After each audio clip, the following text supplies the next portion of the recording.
Hello Shutterbugs! Today we'll be going over what is in your Nikon menus for both your DSLR and mirrorless cameras and what every single one of those features does and if you should use them. Let's get started.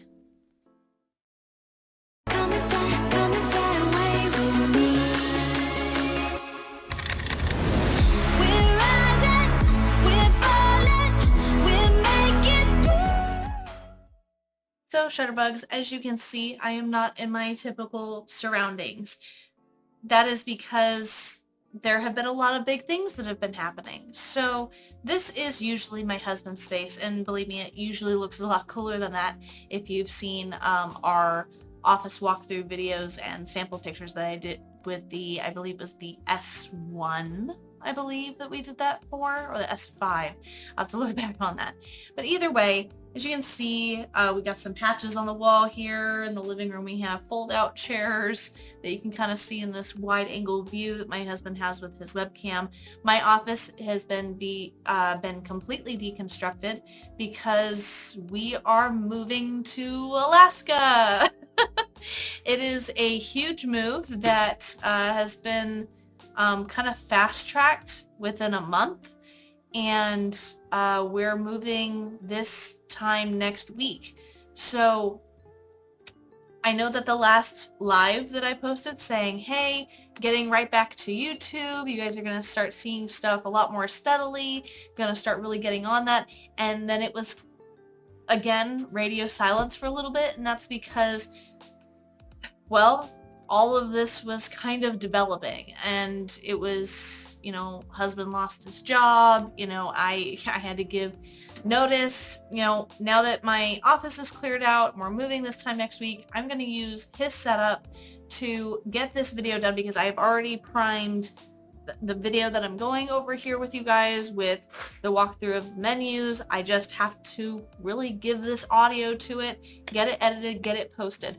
I also have other videos up that I'm going to be editing and posting ahead of time. So by the time that you see these other videos, I will probably be on the road or already in Alaska, which I will also be videoing and putting out a video of our long trip from California to Alaska as well. So wish us luck. If you guys want to provide me a cup of coffee for the trip, because I know I'm going to need it, check out the description below for my Buy Me a Coffee link, which was so generously offered by one of my viewers and subscribers. Thank you so much for that.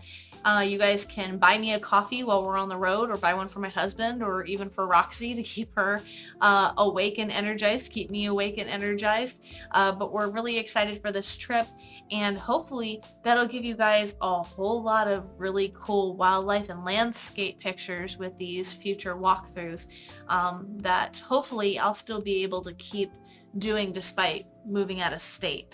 So now that we've gone over that, let's go ahead and jump right into this video.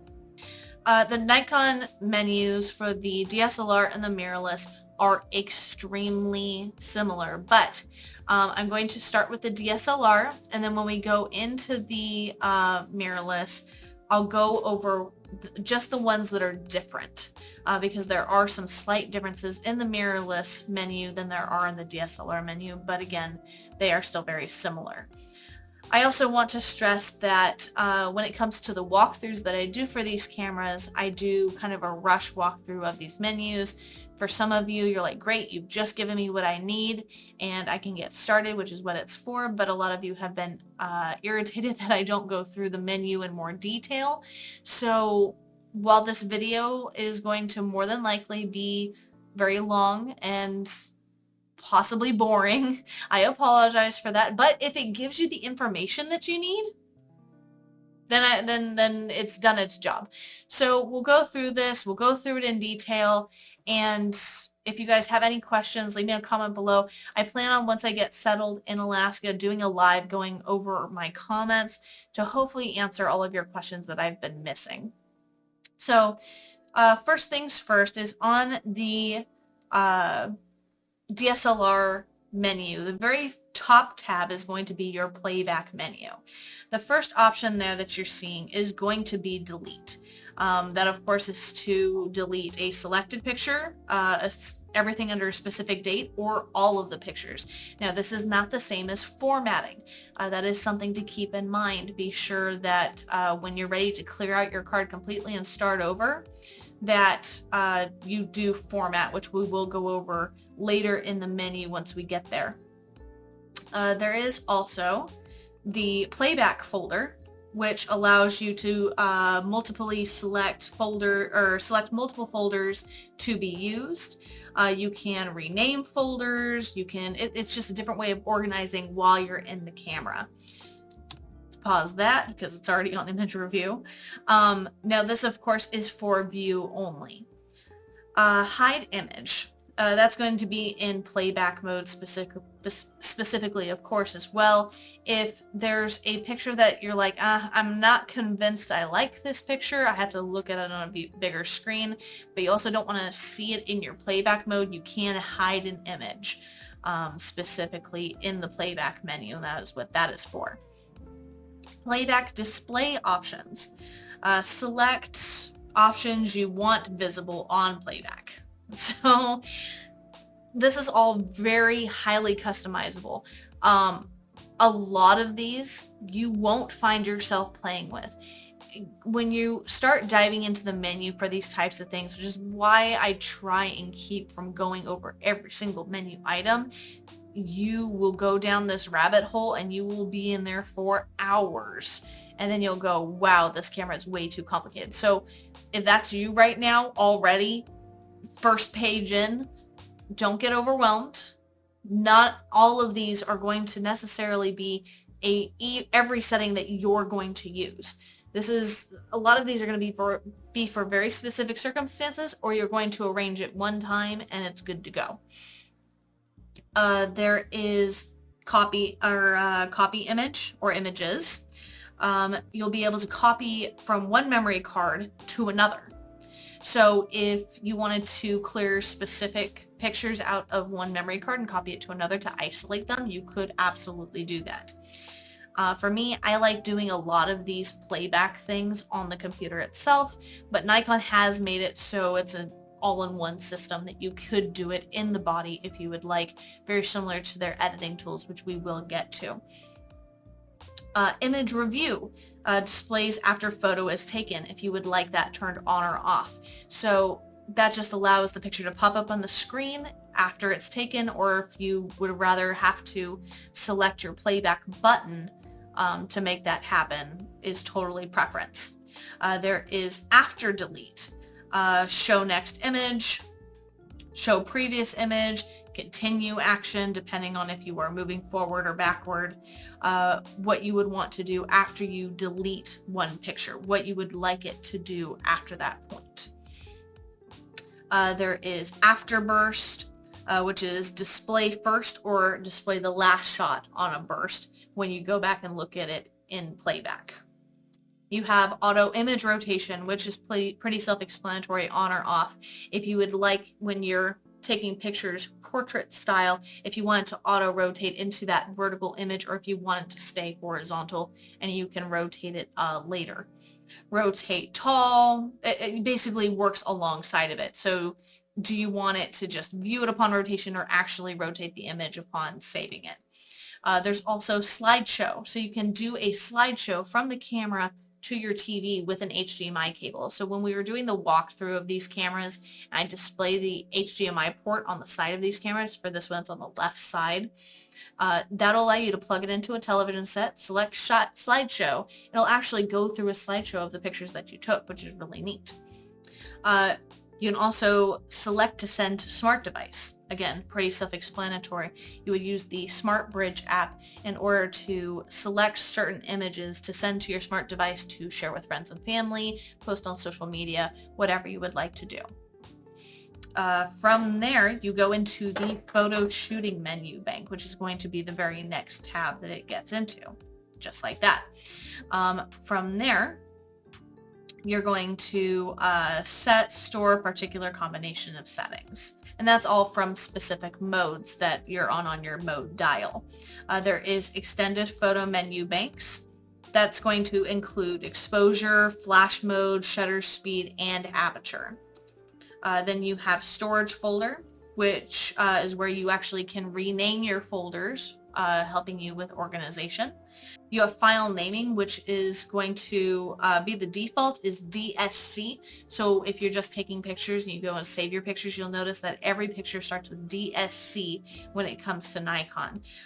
So in most cases, that's what it would start with, or you can choose your own 3 letters, could be your own initials, whatever you wanted to say to lead your file name. So you can actually customize that as well. You have primary slot selection, which you set 1 as your priority. And then you have your secondary slot function, which of course is overflow, backup, raw primary, and JPEG secondary. Then you have flash control. This is of course from the camera itself. So this would be not for your pop-up flash in these cases, but your external flash that goes on the hot shoe itself. And so you can control the flash from the camera, or if you have the inability to control it on the flash. Then there is image area. So this would be if you want to take advantage of the full crop size. So in this case, this is the D850, which would be a full frame sensor size. So do you want to use the full frame sensor, which is an FX? Do you want to zoom in 1.2 times? Do you want to go full crop sensor, DX crop? Do you want to go 5:4 ratio or 1:1 ratio? So you can choose that image area that you would like in camera, and it'll do that cropping for you. There's also, if it continues on, there's going to be image quality. That's going to be RAW and JPEG files. Image size, that's going to be JPEG only. You really want to keep that in large RAW, ideally, because you can always make a large JPEG smaller. You cannot make a small JPEG larger. You have NEF RAW recording, that's compression and bit depth, more storage or more control over quality. Most of the time I go uncompressed, so I have more control over editing my images. But I would really do some background research into this and see what fits more your editing style and what you want to do, because ideally you shouldn't be shooting in RAW if you're not prepared to edit. Then of course there is ISO sensitivity settings. This of course is going to take care of your light sensitivity. This is also where you can set your automatic mode of limitations. So you can tell it when it's on ISO auto, start at ISO 200, but don't go any higher than ISO 1600. And you can do all of that there with your ISO sensitivity settings. You have your white balance. It's going to control your temperature that we've gone over in the walkthrough itself as well. Set picture control. These are going to be very similar to filters. So filters that you see on, editing apps on your phone or Instagram, very similar to that. It's how it handles color and balance in your pictures alone. You have managed picture control, which is going to modify, and you can modify and save your own picture profiles when it comes to that. There's color space, which you would always keep on sRGB. There is Adobe RGB, but keep in mind most printers and most places that do printing are not formatting their printers to be Adobe RGB. It is sRGB. So use that at your own risk. There is active delighting, which is going to preserve details and highlights and shadows. So very similar to your HDR, but it's more of those dynamic details that it's focused on. Long exposure noise reduction. This, again, is going to be up to the user. So if you have long exposure noise reduction turned on and you do a long exposure shot, could be of your city, it could be of the Golden Gate Bridge, whatever you're taking pictures of that you want a long exposure of, you'll find that after it's done with its long exposure, it stops and it goes black, because what it's doing is it's going slowly through the picture to try and clear up any noise or any hot spots that it finds when taking that photo. So it can take a couple more minutes before you can do another long exposure shot before it allows you to take another picture again.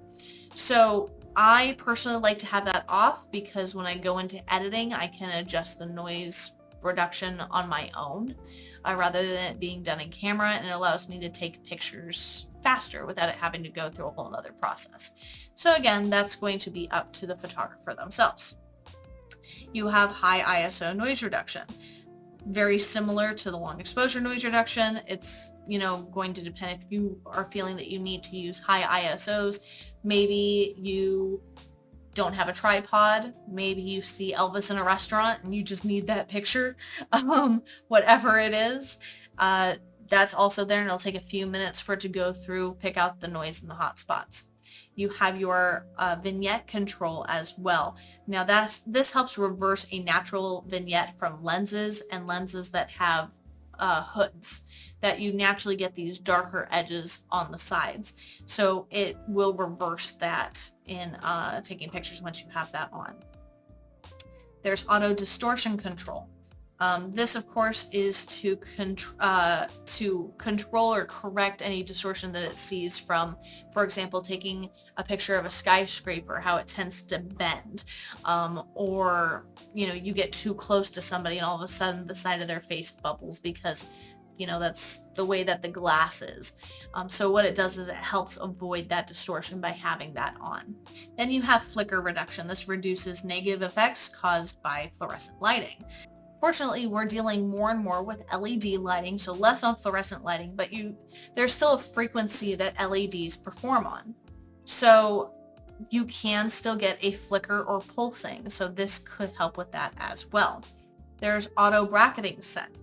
This will allow you to do auto exposure, flash, white balance, active D-lighting options, and allow it to bracket any of those to get you a choice in between, a little bit, lower exposure, what it recommends for exposure, a little bit high exposure, that type of thing. You have multiple exposure, which allows you to layer multiple photos in camera. Not too many cameras do that anymore either, which is really cool. It's definitely a different artistic way of doing things, and you can still do this in Photoshop in certain ways, but it can be much easier just doing it in camera. Then you have HDR, high dynamic range, not high definition resolution, which we've laughed at my first year. You can turn that on or off. That's going to preserve highlights and shadows by combining two shots versus just paying attention to the active D lighting. You have interval timer shooting, which is very similar to time lapse. You choose a number of shots and how long you would like it to take pictures for. Then you have focus shift shooting. That's going to allow the camera to the camera auto varies focus over a series of photographs, combining using third-party software. So if you wanted from the forest floor where you get all these nice yellow leaves in the fall back to the furthest tree line, and you wanted every single bit of it in focus, focus shift shooting is what you want to do. So you want to put it on a tripod so it's perfectly still. You do the focus shift shooting and set it so you know how many pictures it needs in order to do so, and then you would combine it all by meshing it in a third-party software to get a perfectly sharp from front to back photo, because no matter how much you close up that aperture, if you have something that's front focus and something that's rear focus, there's always something that's going to be a little bit out of focus. So by adjusting that focus over a series of photographs, you'll be able to combine it to get one flat, sharp photograph, which is really cool. It just takes some time. And then you have silent live view photography, which again, pretty self-explanatory. When you use your live view mode, it stays silent. So there's no beep there, it tries to avoid a shutter sound. There's no shutter sound, nothing like that. But it does keep you from doing certain options, just like your regular silent mode, if you were to do so. Then we go into our video menu, which is going to be the next tab here, movie shooting menu. You have reset movie shooting menu, pretty self-explanatory, reset all those settings. You have file naming, for movies. You have destination, which slot you would like it to go to for movies. You have image area for movies. So a lot of these are, again, part of like the photo shooting menu, but for movies or videos. You have the frame size and frame rate. So if you would like HD versus 4K, and then if you want 24 frames, 30 frames, 60 frames, 120 frames, depending on what the camera is capable of, this is where you would set that. You have your movie quality, that's that HD 4K. Frame size is more ratio, I would think. Movie file type, MOV versus MP4. Again, that is totally your preference. You have ISO sensitivity settings for movies, white balance for movies, set picture control, those filters for movies. You have manage picture control. Again, you can make your own filter and adjust levels and however you want for movies. Active D-lighting for movies, high ISO noise reduction for movies, flicker reduction, you guessed it, for movies. You have microphone sensitivity, so that's going to be a little bit different because don't need audio for your pictures, you need audio for your video.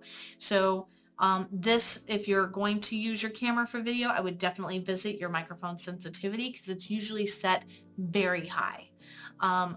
At least for my Sony, it was set like at max when it really needed to be like 15, like between 12 and 15 in camera itself, or else the peaking would just take off. It was not fun.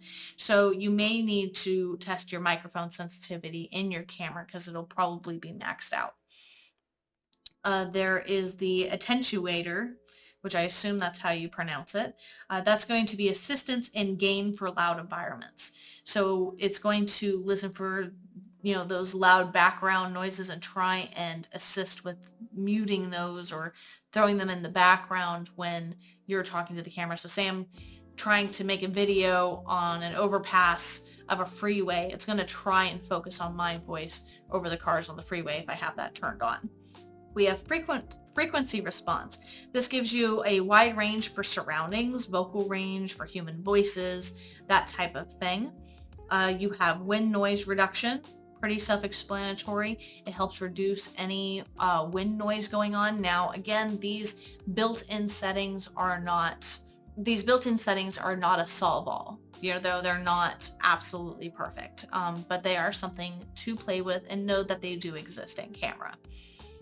Then you have your electronic VR. This, of course, is going to be your electronic vibration reduction. It's going to consider it in camera where it will crop in and try and help you keep the camera steady on stabilization. This, of course, is for movies specifically. You have time-lapse movie, which, again, pretty self-explanatory. If you want to do a time-lapse, there you go. You can turn that on and do what you need to do. Then we go into custom settings. So this is where all of the nitty-gritty custom settings and stuff is. So first things first is you have your autofocus menu. The first one you have is AFC priority selection. This allows the focus priority, you to set focus priority or release priority. Whether you want it to focus, like absolutely focus before taking the picture, or if you want to take the picture no matter what, even if it doesn't focus. All of this is gonna really be preference. There is AFS priority selection. Same thing, if you want it to, the priority to be on focusing first or just taking the picture. There is focus tracking with lock on. This is a blocked shot autofocus response and subject motion when using AFC. It allows it to actively track AFC and lock on much easier than just having it on AFC. 3D tracking, face detection, always tracks faces and 3D, always track faces in 3D tracking. You have 3D tracking watch area, which is more so with subjects. Number of focus points, pretty self-explanatory. Depending on the camera model, you can have anywhere between 9 focus points and hundreds of focus points. So if you want to use them all or a select amount or somewhere in between, totally up to you. There is store by orientation, so you can do focus points change. You can have the focus points change in landscape versus if you have it in portrait mode, or not mode, but portrait orientation. So it depends on how you want to do that. Autofocus activation, shutter or back button focus. With Nikon shooters, that AF on button that you're seeing there at the top right, a lot of people find it comfortable when they have their thumb resting on that, is to just use that autofocus on button as their focus button instead of using the shutter button halfway down. So back button focus is very common with Nikon shooters, but for me, I prefer the shutter button halfway down. Again, it's all preference. You have limit autofocus area mode selection. Some of these are a mouthful. You make available or unavailable certain autofocus area modes. So you can choose what modes you'll want to choose from and which ones you're like, I'm never going to use them, make them disappear. You have autofocus mode restrictions. It's the same for your autofocus mode selections. So you can, it's basically the restriction part versus what you want to see. You have focus point wraparound. Wraps around left, right, or up or down, which just means that when you put your focus points over to the right, it kind of wraps around on the other side. You have focus point options, focus point illumination, manual focus, and dynamic area autofocus assist. Those are all options in the focus point options.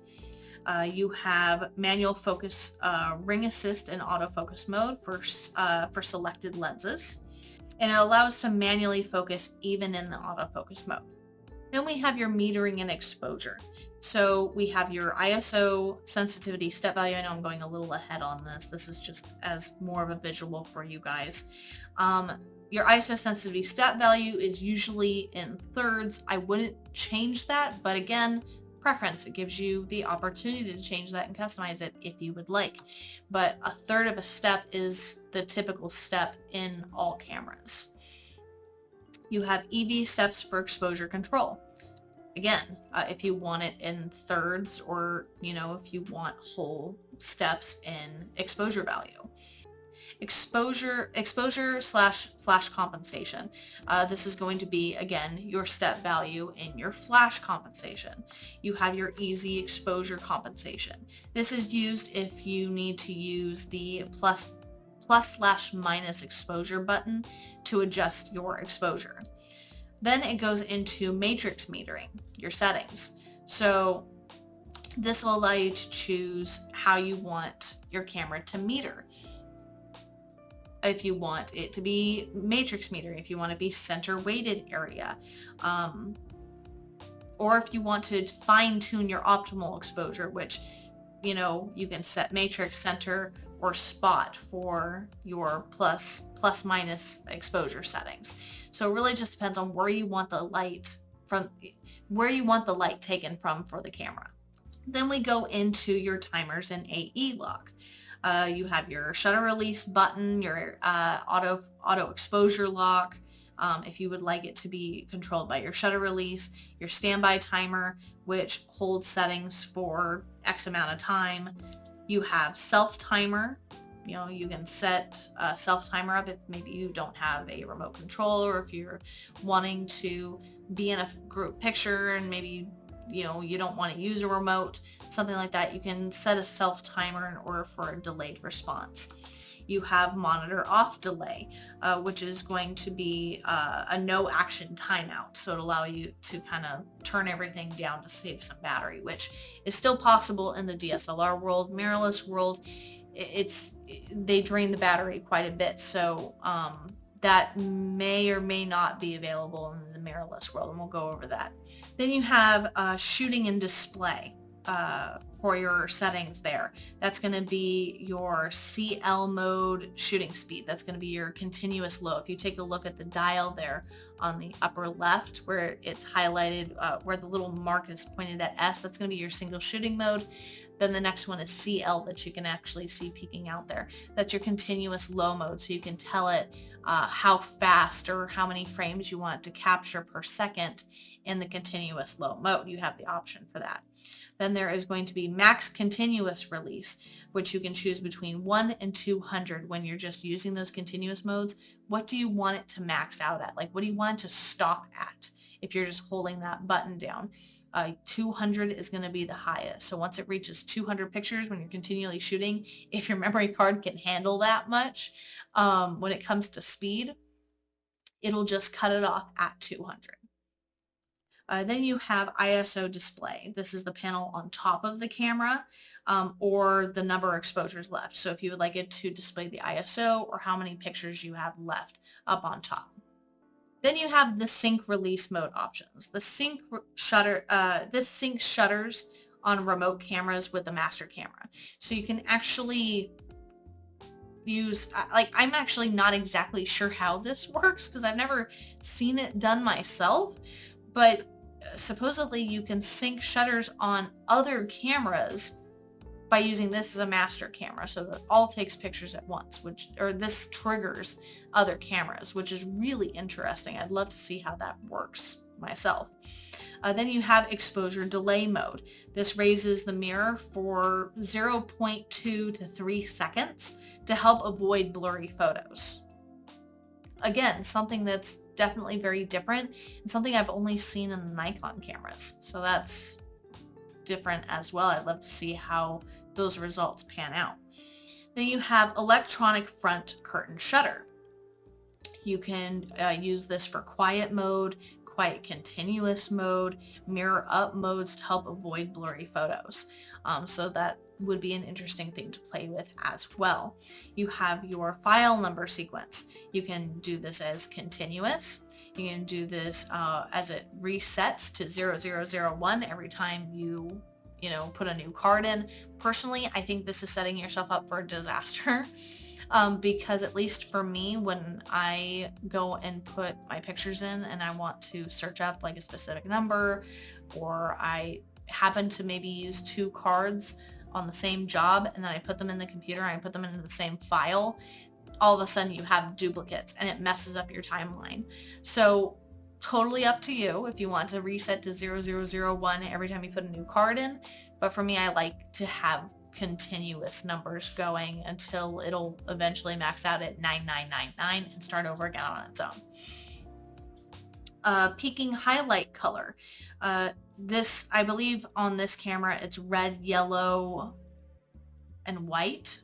If I'm not mistaken, those are typically the most popular, sometimes blue, where when you are manually focusing, it will highlight whatever is in focus in that color. So what can be hard to determine on a 3-inch screen, which we've all been there, yes, this picture looks great, and then you put it on your computer and realize it is just that much out of focus. It's such a bummer. If you use that manual focus and you use peaking and you select a good color that's noticeable, the camera will tell you this is for sure in focus when you're using manual focus. So peaking is a great setting to use. This just allows you to choose the color you want. You have viewfinder grid display. This will help you with your composition of photos, just by setting up a grid, making sure the horizon is straight, that type of thing if you need help composing and balancing your images. You have LED illumination. This is LCD illumination. That's going to be the background LCD lights for your buttons, which is actually really darn cool. Then you have live view in continuous mode. This, of course, allows you to do the image review and live view on or off.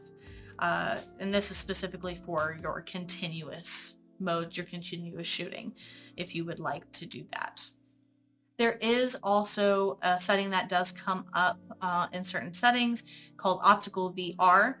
This turns VR on or off for compatible AFP lenses, which are not equipped with a VR switch, but do have VR built in. So that's how you would control that in the camera. Then to our bracketing, and flash settings. So flash sync speed, you can either do auto or 1/250th of a second or 1/60th of a second, depending on what you would like your sync speed to be. You have your flash shutter speed, slowest shutter speed available, using front or rear curtain sync speed, or red eye reduction. Then you have exposure compensation for flash, if you would like to make it brighter or darker to compensate for the flash there. You also have the auto with the flash symbol, ISO sensitivity control, which you would control your ISO sensitivity if you have your flash in automatic mode. You have modeling flash. Now, of course, this is going to be dependent on only with units that supports quote-unquote Nikon Creative Lighting System. So if the flash supports Nikon Creative Lighting System, then you'll be able to use the modeling flash. There is auto bracketing. Of course, this is only in manual mode. And the bracketing order, which you could do regular +1 -1, or -1 regular +1, or -1 +1 regular. Whatever you want to do, whatever order you want it in, that's where you would set your order to. Then it goes into your control settings. So you have custom control assignment. So you can set your lens button or FN buttons accordingly around the camera for your custom shortcuts and your settings. You have multi-selector center button. Again, these can be a mouthful, which is going to be your joystick there. And you can select if you want that button to do anything. You have your shutter speed and aperture lock. If you would like it to lock in certain, if you would like it to lock in your aperture or your shutter speed at certain points. You have customized command dials, which are going to be the little rotating wheel that you see at the top right of the camera, as well as the front of the camera in this case. You have the multi-selector, which you'll see where my index finger is on the right-hand side, where you see the L, the dash, and the dot. That is going to be your multi-selector. So on or off, if this will reset the standby timer, is all that's for, if you would like that to be turned on or off. Release button to use dial. On means you won't have to hold the button while using dial for settings like your exposure. You can just press and release. Then there's reverse indicators. You can reverse minus being on the left and plus being on the right. I don't know why anyone would do that, because in mathematics, that's how it always was. Plus was to the right, minus was to the left. But if you have a different preference, that's totally up to you.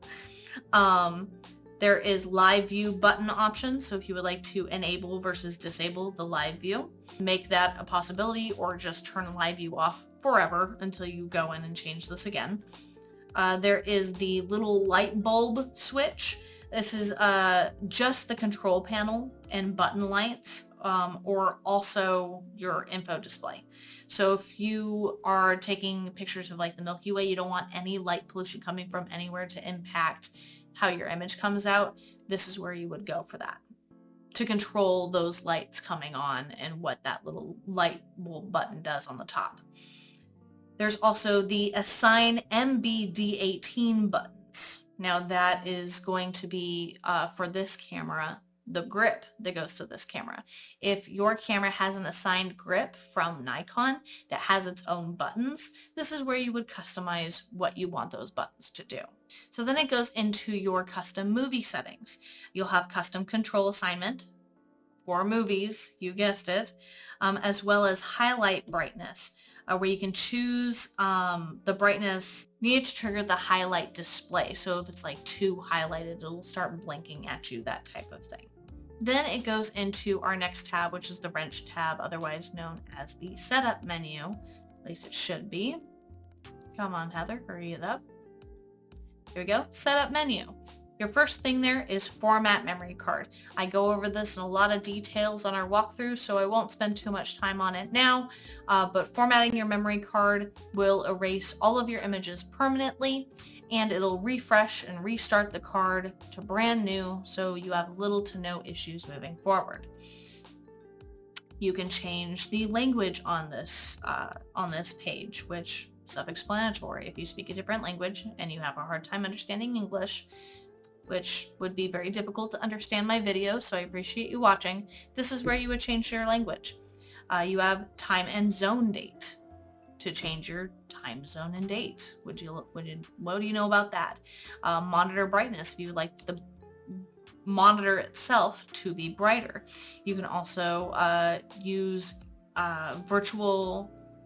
you also have monitor color balance.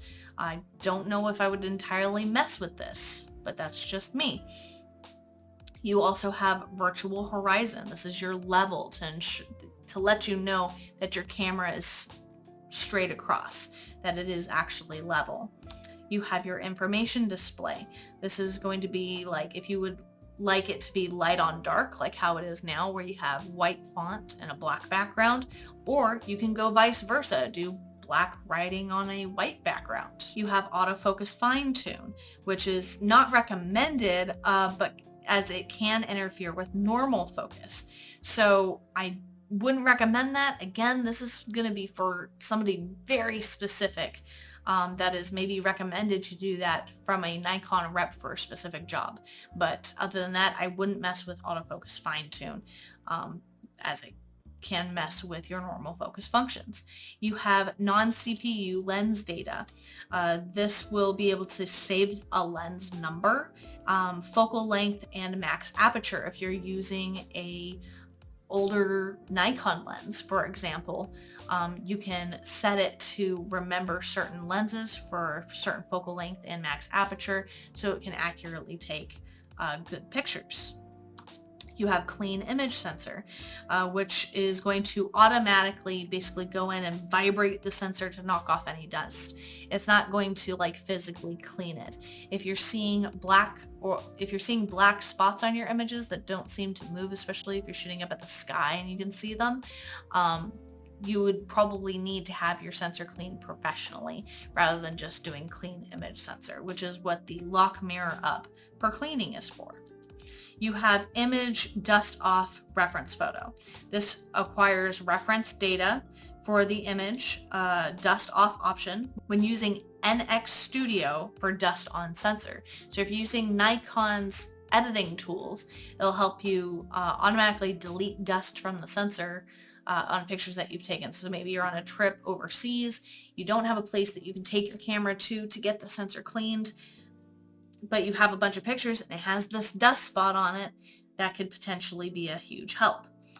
You have image comment, which is a vocal memo that you can give to these, which I remember the first time I saw somebody use this, I'm like, why is she having them talking to her camera? It's such an odd thing to do, but it allows you to be able to, like if you're doing a job, the one she was using it for was she took a picture of a couple or a group and said, say your family here, and would say their family name, so it would put a memo on there.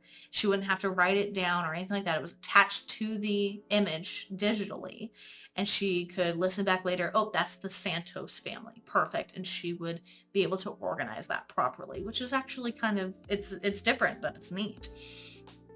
There are a lot of settings in these cameras that people don't even realize that they do, but for a lot of people, they would never use them. So it's nice to know, but whether you'll use them is totally up to you.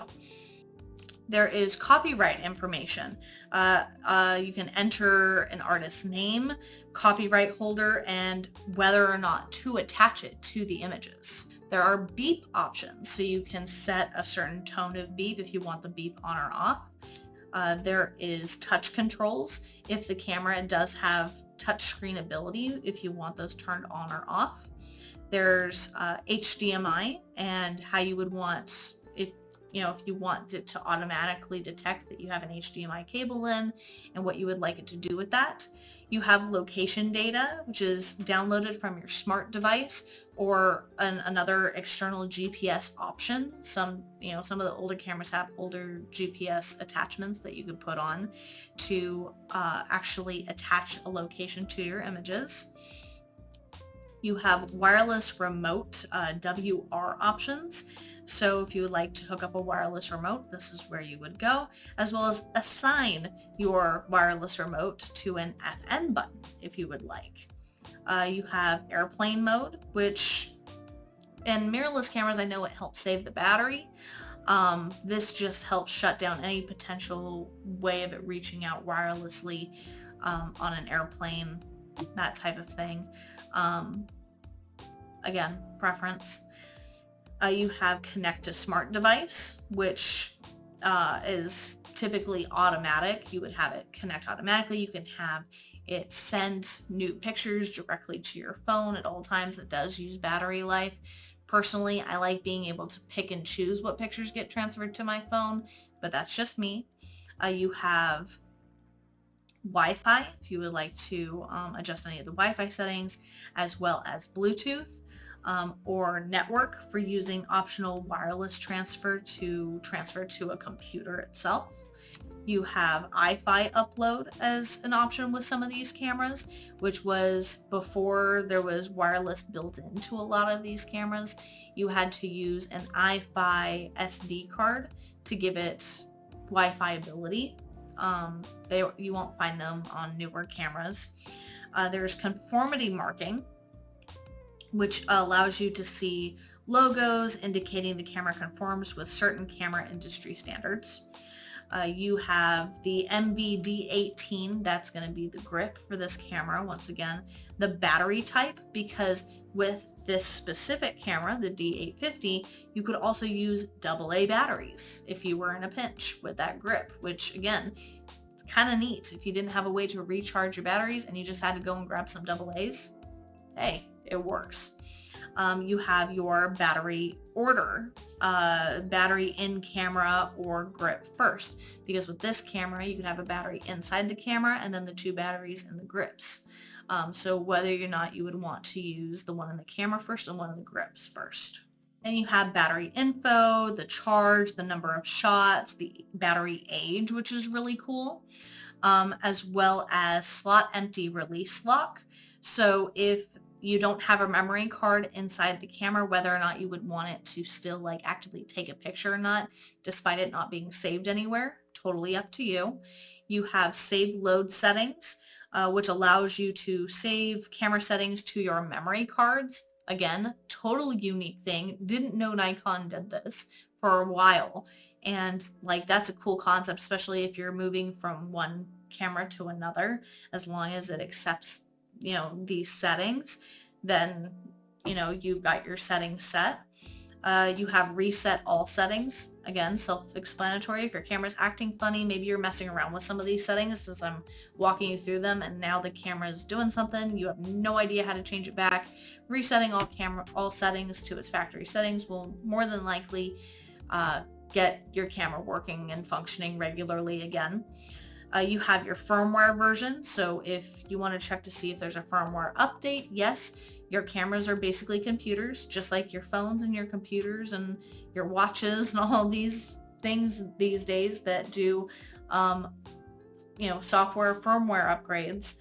Your camera needs them too if you want them to stay with the most updated technology and features, especially mirrorless cameras. This is where you would go to check, and then you just go to nikonusa.com or nikon.com, depending on whatever country you're in, to see what version is available for you and follow the directions that they have on the site. In the next one there, you have the retouch menu. This is all editing stuff that you can do inside of the camera. Again, I don't know how I feel about editing on a 3-inch screen. I much prefer editing on my computer, but who knows? Maybe with me being on a road trip, I would rather do some touch-ups or resizing or whatever in the camera because I'm on the road. I'll have a laptop with me, but you know, I don't know how much editing I'm going to be doing because it's going to be a long trip. It's like 8 days. So just going through these and what the camera can do in camera, you have NEF raw processing. So it processes raw photos for you in camera. There's also trim and cropping. If you want to trim down, you know, a photo, if you want to trim a video inside the camera, resizing your pictures, so cropping in. You have delighting, so adjusting those shadows and highlights. Red eye correction, you have straighten, pretty self-explanatory there. If your photo's a little crooked, it'll straighten it for you in camera. Distortion control, after the fact that you've taken your picture, so creates a copy with reduced peripheral distortion. Again, that skyscraper that might have that bend because you're shooting straight up at it, whatever it is. You have your perspective control, which is going to be more for the leaning buildings. The distortion control is more for like the curved edges. If you've gotten really close to someone or something and it starts to distort it because of the circular shape of the front of your lens. Let's see, I don't know if it allows me to go through it on this video necessarily because they're all kind of grayed out, because I don't think I had a card in it at the time. But the next ones that you would go through is going to be filter effects. You can turn your pictures monochrome, which is black and white. You can do image overlay, where you can merge two photos you've already taken. You trim movie, so I guess the trim crop is going to be to crop, not necessarily resize. Resize is going to be like resolution control. And then you have side-by-side comparison after retouch. Yeah, so it doesn't let me go over those in the video, but side-by-side comparison after the retouch, so you can see it side-by-side to see the difference. And then we go into My Menu. So My Menu / recent settings allows you to add, remove, rank items that out of all of those tabs that we just went through and all of those settings, what ones are you going to use the most so you don't have to dig for them every time and you just add them to your My Menu tab. Makes it super convenient. Now we're going to go into mirrorless menu. So this may go a little bit faster because a lot of these are going to be the same. So I'll just kind of say this is the same, this is the same, this is the same, and this is different. So starting on, I believe this is the Z5, if I'm not mistaken. When we go through this menu here, you can already see the difference in like my video quality, which is kind of nice. But here you can see, again, it starts with delete. You also have the playback folder. That's not different there. What is different is the dual format recording playback slot. Again, they haven't changed on the mouthful, folks. This will allow you to change it's like JPEG and RAW for which slot. So very similar to addressing it in the next tab, which is what the DSLR menu does. It changes it in the playback menu here. So you can change which slot you want JPEG and RAW to go to. See, they don't have hide image in the mirrorless model. They do have the playback display options in the mirrorless model, same as copy image, image review, after delete, after burst. They don't have auto image rotation on the mirrorless, but they do have the rotate tall, which is essentially the same thing. So they just summed it into one instead of it breaking into two. They still have slideshow on the mirrorless model, but they also allow you to rate certain photos from 1 to 5 stars on the mirrorless model that you didn't have for the for the DSLR. They also have a reset photo shooting menu. They didn't have that for the DSLR either, at least in the D850. They didn't have the extended photo menu banks in the mirrorless. They do have storage folder, they do have file naming, they do have primary slot selection when taking the pictures, not necessarily playback, as well as the secondary slot function for those that do have the 2 cards. However, this mirrorless camera has the reset photo shooting menu. So you can actually reset every menu, not just like not just the custom menu or the setup menu. So you can actually reset every tab in the mirrorless camera. Now it doesn't have flash control from the camera itself. It does have image area, as you can see there. It has image quality, it has image size, it has NEF raw recording. It does have ISO sensitivity settings, white balance, set picture control, manage picture control. It's those filters again, as well as the color space, as well as the active D lighting. It has the long exposure noise reduction. It has the high ISO noise reduction. It has the vignette control, all the same as the DSLR. It has the auto distortion control, the same. It has the flicker reduction, the same. What it doesn't have is, or what it does have that the DSLR doesn't, is there's actually a metering setting. Rather than breaking it up into, matrix, center, and spot, it actually has like a metering where you can control all three of those in one setting on this camera, which is really great. So it's found in metering and exposure in DSLR. Here it's found in the shooting menu. It also has auto bracketing set, just like the DSLR, but in the mirrorless, it also has flash control. It has flash mode, flash compensation. Those are all found in the bracketing and flash controls in the DSLR. This is also found in the shooting menu.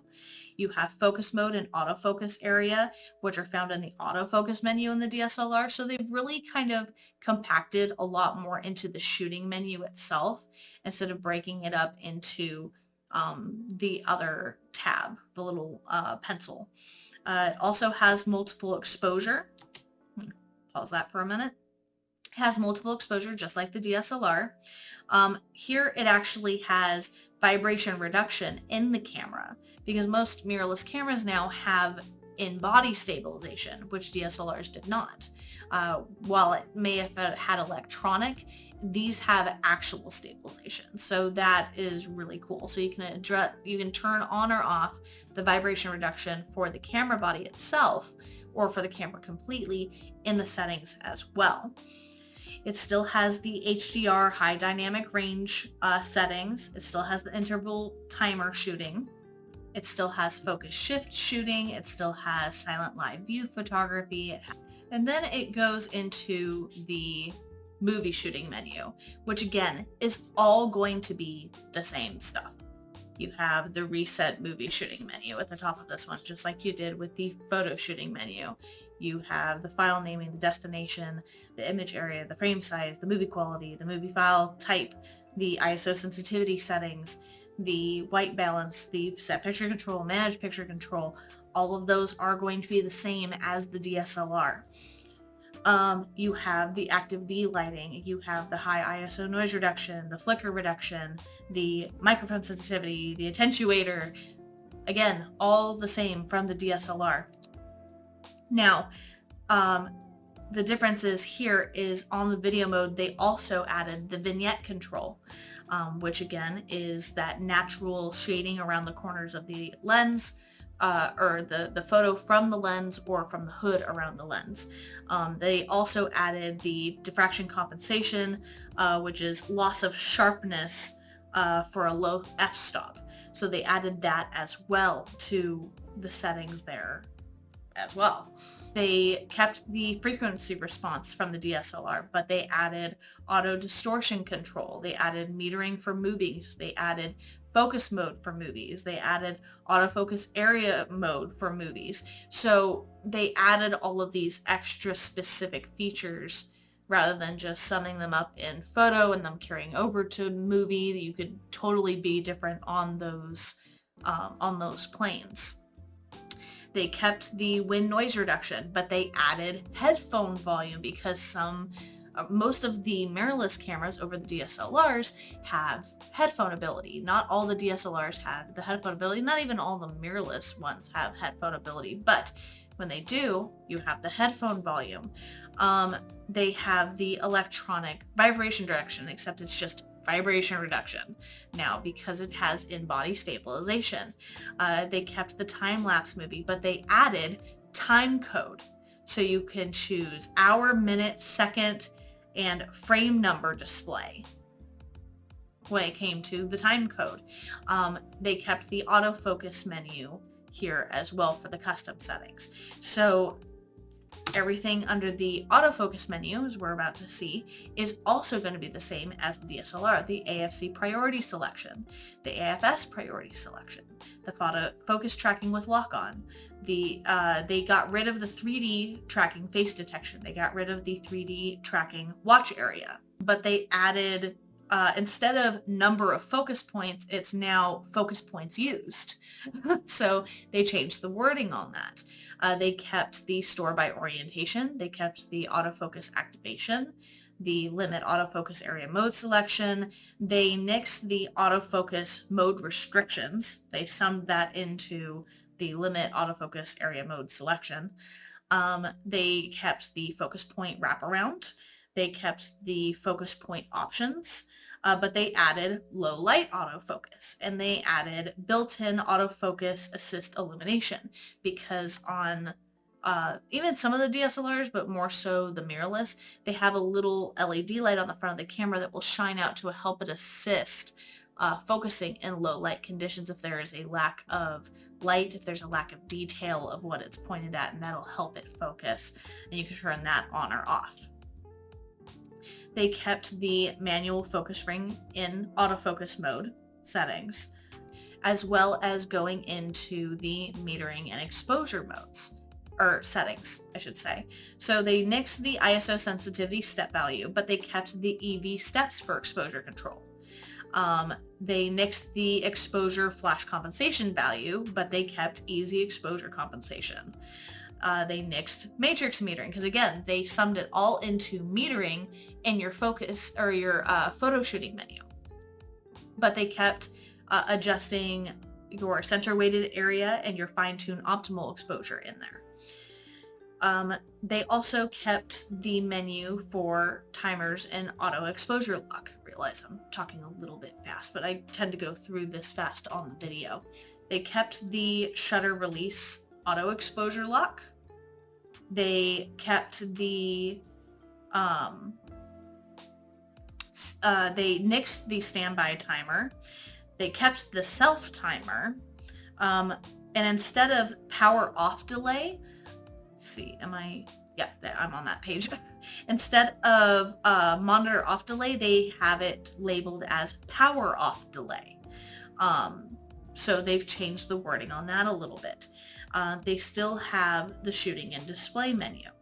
So the shooting and display menu still has the CL mode shooting speed, still has the max continuous release. They nixed the ISO display because some of the cameras don't have the exact same LCD screen up on top. Some of them have a display screen on top, some of them don't. But it shouldn't give you that option for changing the ISO, whether or not you want number of exposures or ISO left. Now it should just display both. They did keep the sync release mode options for flash. They kept the exposure delay mode. They did add, instead of it being electronic front curtain shutter, they added just an option for shutter type if you wanted a manual versus electronic shutter, or if you wanted it to be electronic. They added extended shutter speeds for manual mode. They added to limit selectable image area, so you can either make it available or nix it completely from FX full frame, DX crop sensor, 1:1 ratio, or 16:9 ratio. So if you were like, I don't even want crop sensor DX to be an option, you could nix that. They kept file number sequence, which I think I've fast forwarded through here on the walkthrough video, so I went a little fast, so I have it paused. So they kept the file number sequence. They added apply settings to live view, which is kind of neat.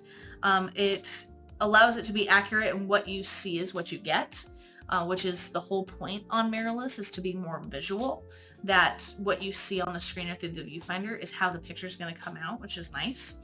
They added framing grid display. So instead of viewfinder grid display, they have framing grid display to help with that composition and balance. They got rid of the LCD illumination for the background of the buttons. And instead of live view in continuous mode, now it's view all in continuous mode.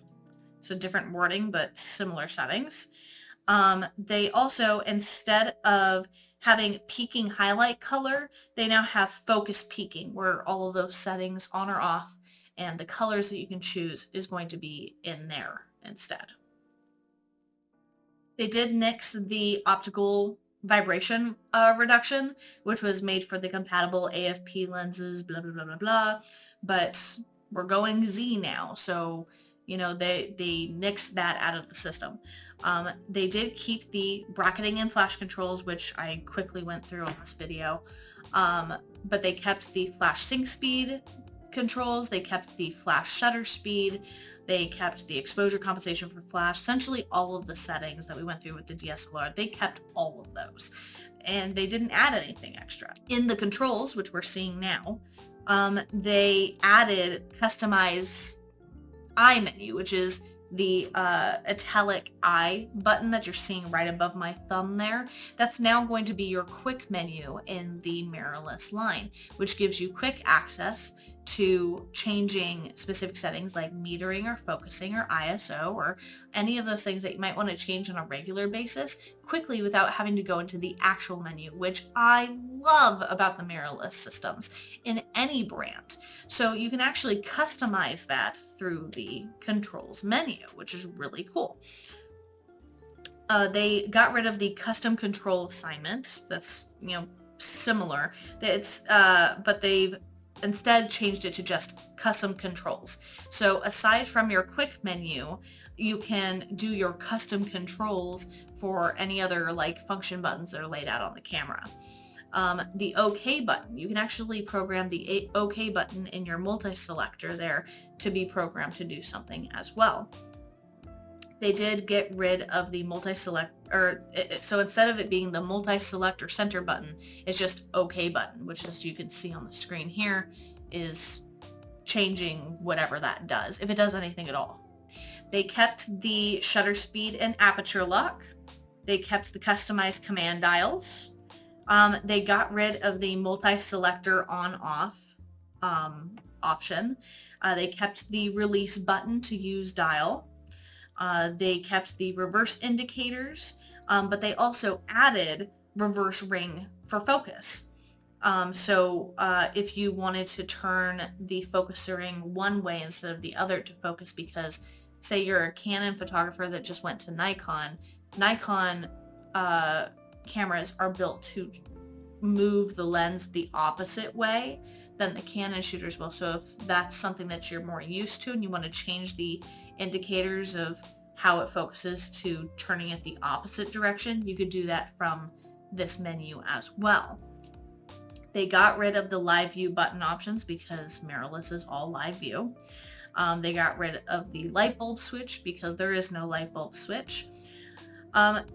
Assign MB D18 buttons. This is assign MB N11 buttons because again, if the camera has an assigned grip, which for this particular camera is the MB N11, not the MB D18 that the D850 has, you can assign its buttons on the grip itself, as it'll continue there.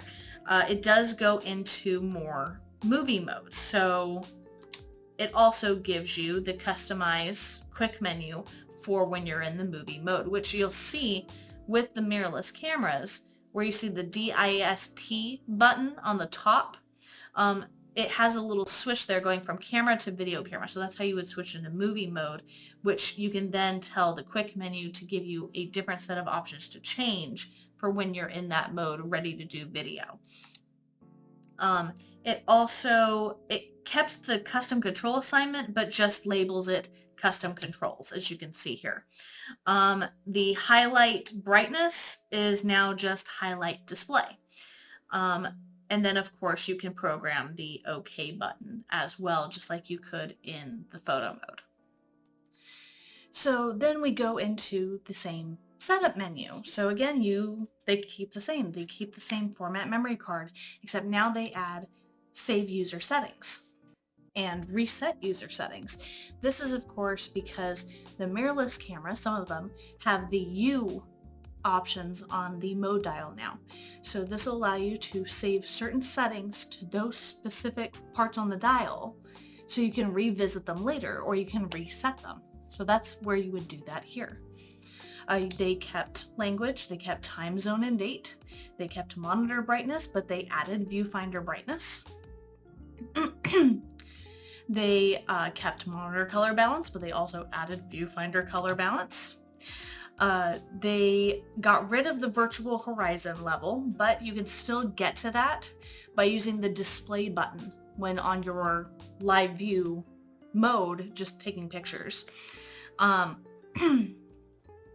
They kept the information display, but they added limit monitor mode selection, which limits options that you have available. So again, if you want to just nick some options out of there to simplify things for yourself when looking back and changing settings, you could do that here. They kept autofocus fine-tuning options. They kept the non-CPU lens data, but they added save focus position. That's different. So if you needed to save your focus position, if you turned off and then on your camera or went to sleep.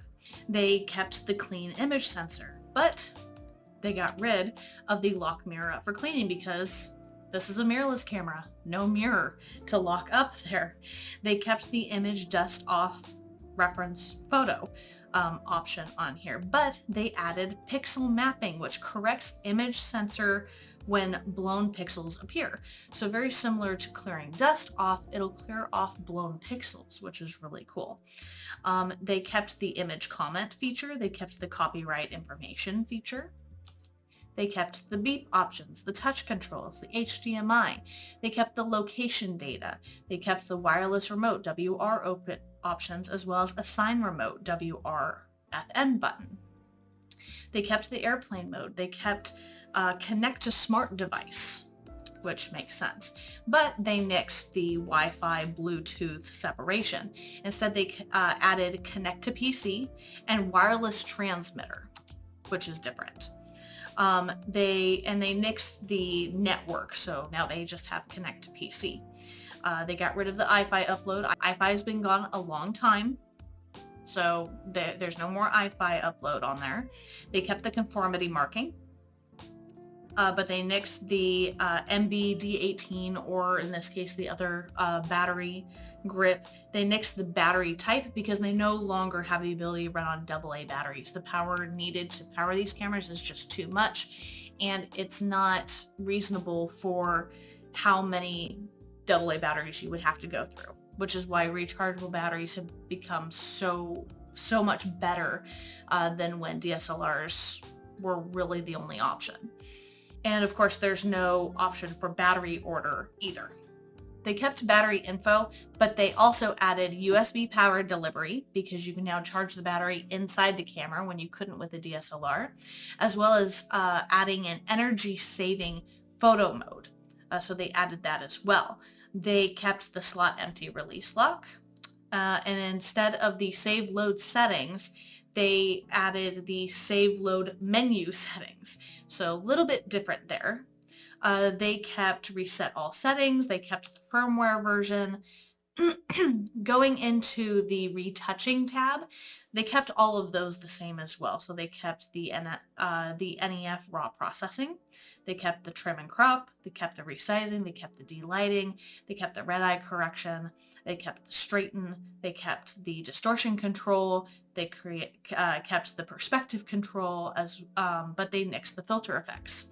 They kept the monochrome, as well as the image overlay to merge two photos.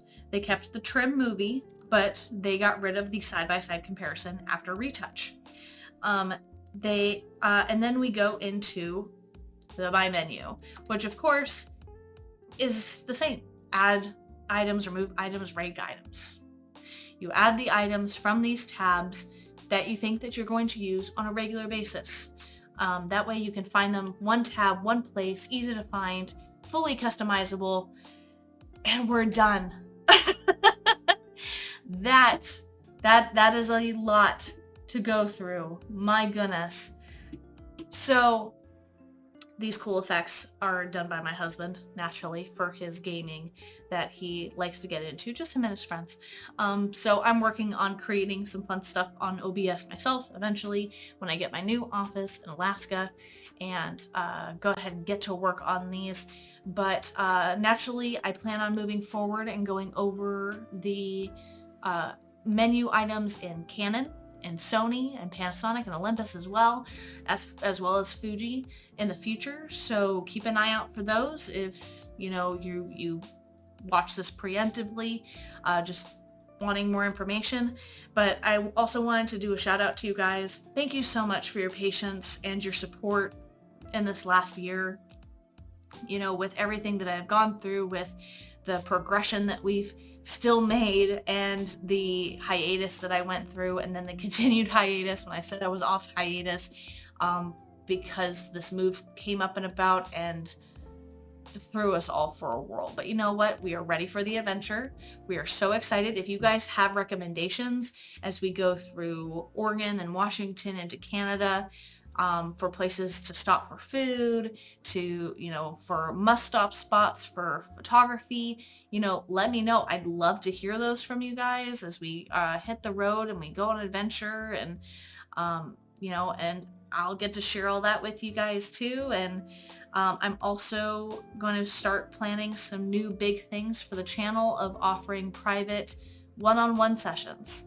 So if this one-way conversation is maybe not for you, and you really need that extra oomph to learn your camera, and you have questions, and you want to have a conversation, and that's easier to learn for you, I'm going to, once I get to Alaska and I start putting all of this together, I'm going to put all of this together on my YouTube page, so keep an eye out for it, so you can address me through my Instagram tutorial page, as well as through Instagram itself. If you guys need a Zoom one-on-one about your specific camera or about a specific type of photography, maybe you want someone to just critique your photos, or maybe you need help just organizing years worth of photos.